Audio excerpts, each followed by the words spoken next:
try to be simple. Don't be complex. I am a strong critique of people. Stop being overcritical of people. You got to accept them the way they are. So listen to them more than you speak.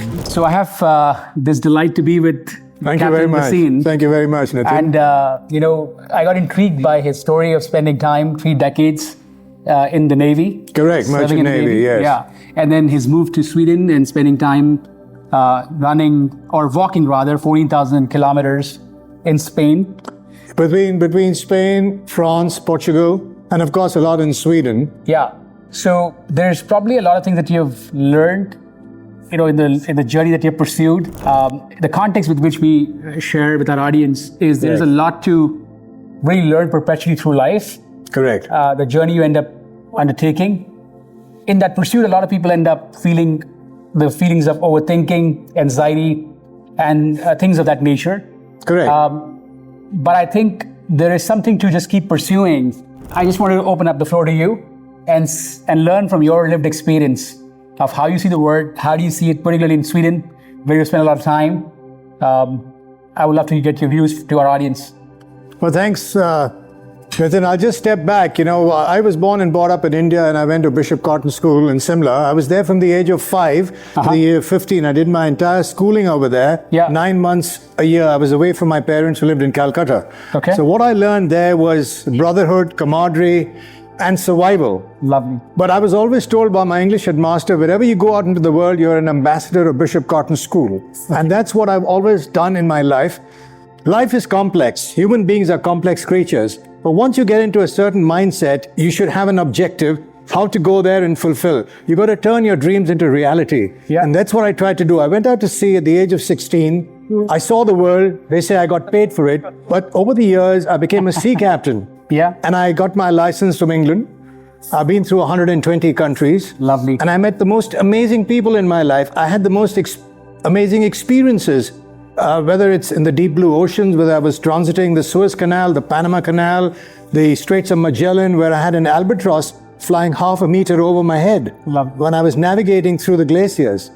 But what life has again taught me is try to be simple. Don't be complex and try to look at the good side of life.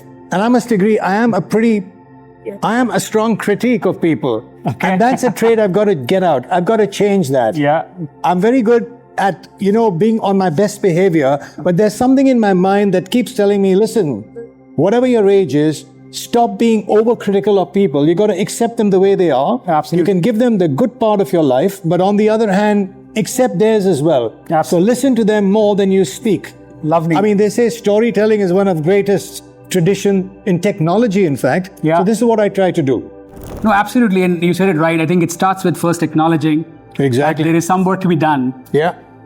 Accepting, which is a very, very important and integral step. Correct. And listening, and then it opens doors for many more things to unfold. Correct. And I'm so grateful that you're sharing that through your life, because I think the experiences shape and bring us to the common truth. Absolutely. In different directions. Yep. Can you speak something specifically for Sweden? Like what's the state of affairs there? I met my wife 45 years ago. In fact, I met her in New Orleans in the US. Yeah. I was the chief officer on a ship, and we were on a charter to, the Tabasco sauce company. We used to bring chilies from Guatemala into New Orleans. And I met her 45 years ago, and she was on the Greyhound bus with another girlfriend. And so our relationship developed. Those days we didn't have mobile phones, or it was just plain letter writing. And I'm we sure you had the charm still going on back then. I'm not sure, but then after that, when I started living in Sweden, it sort of gradually built up, is that although I'm a very open person, I seem to be very positive. I think I have the people skills. But in Sweden, I felt that this was an uphill climb for me, because the people in Sweden are wonderful people. They're great technocrats, they're great inventors, but they sort of live in their own little cocoon. And to make them come out of that is a big challenge. So what happens is also it is climate, it is the darkness in the winter. The summers are incredible. I played golf at 3 o'clock in the morning, but the people there they sort of keep to themselves. Oh, really? And although they say these are happy countries, happy in a way signifies maybe the ease of living. You don't have too much of bureaucracy, there's no red tape. Yeah. But when it comes to the mental stage of people, I feel there is something there which still has to be investigated and defined. Oh, really? And this is something where I find is there is a huge area of loneliness. Oh, really? And that's got to somehow come out. I play with my grandchildren. They're wonderful people. They're wonderful kids. My son, my daughter, my wife. But there is a certain amount of reservedness. There is a certain amount of formality. And maybe because I was not born and brought up there, but my children grew up they studied there, they're working there. But still I find is that there is a small little group that they sort of stick with. It's like here, if I come to India, I can walk across the road, I can wish somebody, I can ask him how his life is. If I do that in Sweden, it may be a little bit of a situation. By the way, we just bumped into each other literally 15 minutes ago. Yeah. So it's a very, very common occurrence to open up, and I think your persona. Thanks very much. Let me open to learn more about yourself. Thank you so much. So, but you raised an important point.